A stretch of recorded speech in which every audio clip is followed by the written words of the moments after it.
السلام علیکم ورحمۃ اللہ وبرکاتہ۔ بسم اللہ الرحمن الرحیم۔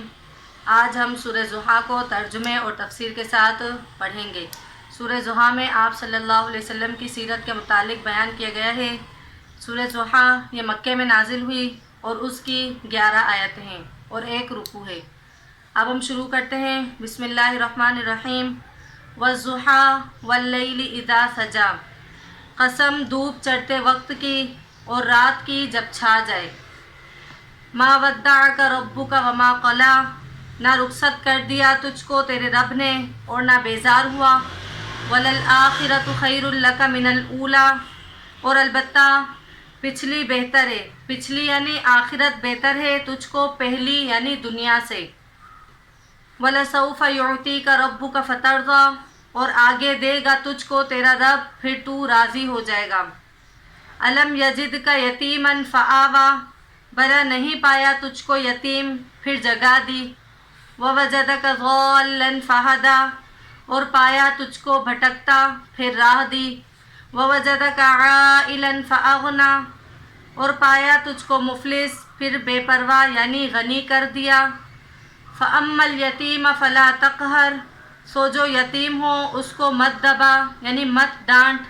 وَأَمَّا السَّائِلَ فَلَا تَنْهَرْ، اور جو مانگتا ہو اس کو مت جھڑک۔ وَأَمَّا بِنِعْمَةِ رَبِّكَ فَحَدِّثْ، اور جو احسان ہے تیرے رب کا سو بیان کر۔ اب فرماتے ہیں کہ یہ سورت کس وجہ سے نازل ہوئی، تو یہ روایت صحیحہ میں ہے کہ حضرت جبرائیل علیہ السلام دیر تک رسول اللہ صلی اللہ علیہ وسلم کے پاس نہ آئے، یعنی وحی قرآن بند رہی۔ مشرکین کہنے لگے کہ لیجئے محمد کو اس کے رب نے رخصت کر دیا۔ اس کے جواب میں یہ آیات نازل ہوئیں۔ میرا گمان یہ ہے کہ یہ زمانہ فترۃ الوحی کا ہے، جب سورہ اقرا کی ابتدائی آیات نازل ہونے کے بعد ایک طویل مدت تک وحی رکی رہی اور خود حضور اس فطرت کے زمانے میں سخت مغموم و مضطرب رہے، تاآ کہ فرشتے نے اللہ تعالیٰ کی طرف سے یا ایھا المدثر کا خطاب سنایا۔ اغلب ہے کہ اس وقت مخالفوں نے اس طرح کی چہمگوئیاں کی ہوں، چنانچہ ابن کثیر نے محمد بن اسحاق سے الفاظ نقل کیے ہیں، وہ اسی احتمال کی تاکید کرتے ہیں۔ ممکن ہے کہ اسی دوران میں وہ قصہ بھی پیش آیا ہو جو بعض احادیث صحیحہ میں بیان ہوا ہے کہ ایک مرتبہ حضور صلی اللہ علیہ وسلم بیماری کی وجہ سے 2-3 رات نہ اٹھ سکے، تو ایک عورت کہنے لگی کہ اے محمد، معلوم ہوتا ہے کہ تیرے شیطان نے تجھ کو چھوڑ دیا ہے، العیاذ باللہ۔ غرض ان سب خرافات کا جواب سورہ ضحیٰ میں دیا گیا ہے۔ اب کیا ہے؟ ما ودعک ربک وما قلی، یعنی آپ صلی اللہ علیہ وسلم کو خوش کر دینے کا وعدہ، یعنی نہ ناراض ہوا آپ کا رب اور نہ ہی بیزار ہوا۔ ابھی تو تیرا رب تجھ کو دنیا و آخرت میں اس قدر دولتیں اور نعمتیں عطا فرمائے گا کہ تو پوری طرح مطمئن اور راضی ہو جائے گا۔ حدیث میں نبی کریم صلی اللہ علیہ وسلم نے فرمایا کہ محمد راضی نہیں ہوگا جب تک اس کی امت کا ایک آدمی بھی دوزخ میں رہے گا۔ اب آپ صلی اللہ علیہ وسلم کی یتیمی کے متعلق بیان ہے کہ حضور صلی اللہ علیہ وسلم کی ولادت بسعادت سے پہلے ہی آپ کے والد وفات پا چکے تھے۔ 6 سال کی عمر تھی کہ والدہ نے بھی رحلت کر لی، پھر 8 سال کی عمر تک اپنے دادا کی کفالت میں رہے۔ آخر اس در یتیم اور نادرہ روزگار کی ظاہری تربیت و پرورش کی سعادت آپ کے بے حد شفیق چچا ابو طالب کے حصے میں آئی۔ انہوں نے زندگی بھر آپ کی نصرت و حمایت اور تکریم و تبجیل میں کوئی دقیقہ اٹھا نہ رکھا۔ ہجرت سے کچھ پہلے وہ بھی دنیا سے رخصت ہو گئے۔ چند روز بعد یہ امانت الہی اللہ کے حکم سے انصار مدینہ کے گھر پہنچ گئی۔ اب آگے ہے کہ ہم نے آپ صلی اللہ علیہ وسلم کو ہدایت کاملہ عطا کی، یعنی جب حضرت جوان ہوئے، قوم کے مشرکانہ اطوار اور رسم و راہ سے سخت بیزار تھے اور قلب میں خدائے واحد کی عبادت کا جذبہ پورے زور کے ساتھ موجزن تھا۔ عشق الہی کی آگ سینہ مبارک میں بڑی تیزی سے بھڑک رہی تھی۔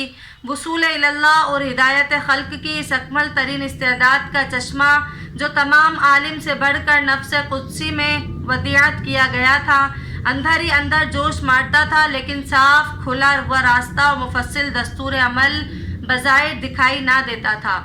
جس سے اسی عرش و کرسی سے زیادہ وسیع قلب کو تسکین ہوتی۔ اسی جوش طلب اور فرط محبت میں آپ بے قرار اور سرگرداں پھرتے اور غاروں اور پہاڑوں میں جا کر مالک کو یاد کرتے اور محبوب حقیقی کو پکارتے۔ آخر اللہ تعالیٰ نے غار حرا میں فرشتے کو وحی دے کر بھیجا اور وصول اللہ اور اصلاح خلق کی تفصیلی راہیں آپ پر کھول دیں۔ آگے ہے کہ ہم نے آپ کو غنی کر دیا، اس طرح کہ حضرت ختیجہ کی تجارت میں آپ مضارب ہو گئے، اس میں نفع ملا۔ پھر حضرت ختیجہ رضی اللہ تعالی عنہا نے آپ سے نکاح کر لیا اور اپنا تمام مال حاضر کر دیا۔ یہ تو ظاہری غنا تھا، باقی آپ کے قلبی اور باطنی غنا کا درجہ تو وہ غنی عن العالمین ہی جانتا ہے، کوئی بشر اس کا کیا اندازہ لگا سکتا ہے۔ مطلب یہ ہے کہ آپ ابتدا سے مودر انعامات رہے ہیں، آئندہ بھی رہیں گے۔ جس پروردگار نے اس شان سے آپ کی تربیت فرمائی، کیا وہ خفا ہو کر آپ کو یوں ہی درمیان میں چھوڑ دے گا؟ استغفر اللہ۔ یتیموں کی دلجوئی کرو۔ آگے آیات میں بیان کیا گیا ہے وَأَمَّا الْيَتِيمَ فَلَا تَقْهَرْ، بلکہ اس کی خبر گیری اور دلجوئی کر۔ جس طرح تم کو یتیمی کی حالت میں اللہ تعالیٰ نے ٹھکانہ دیا، تم دوسرے یتیموں کو ٹھکانہ دو۔ اسی طرح کے مکارم اخلاق اختیار کرنے سے اللہ کے رنگ میں رنگا جاتا ہے، یعنی بندہ اللہ کے رنگ میں رنگا جاتا ہے، جس کا ذکر اس آیت میں صبغۃ اللہ ومن احسن من اللہ صبغہ۔ حدیث میں آپ صلی اللہ علیہ وسلم نے ارشاد فرمایا انا وکافل الیتیم کہاتین واشار الی السباب والوسطی، یعنی آپ صلی اللہ علیہ وسلم نے فرمایا کہ میں اور یتیم کی کفالت کرنے والا وہ قیامت کے دن اس طرح ہوں گے، جس طرح یہ دو انگلیاں آپس میں ملی ہوئی ہیں، اسی طرح آپ صلی اللہ علیہ وسلم اور یتیم کی کفالت کرنے والا قیامت کے دن دونوں ایک ساتھ اس طرح جڑے ہوئے ہوں گے۔ یعنی تم نادار تھے، اللہ تعالیٰ نے غنا عطا فرمایا۔ اب شکر گزار بندے کا حوصلہ یہی ہونا چاہیے کہ مانگنے والوں سے دل تنگ نہ ہو اور حاجت مندوں کے سوال سے گھبرا کر جھڑک ڈانٹنے کا شیوہ اختیار نہ کرے، بلکہ فراخ دلی اور خوش اخلاقی سے پیش آئے۔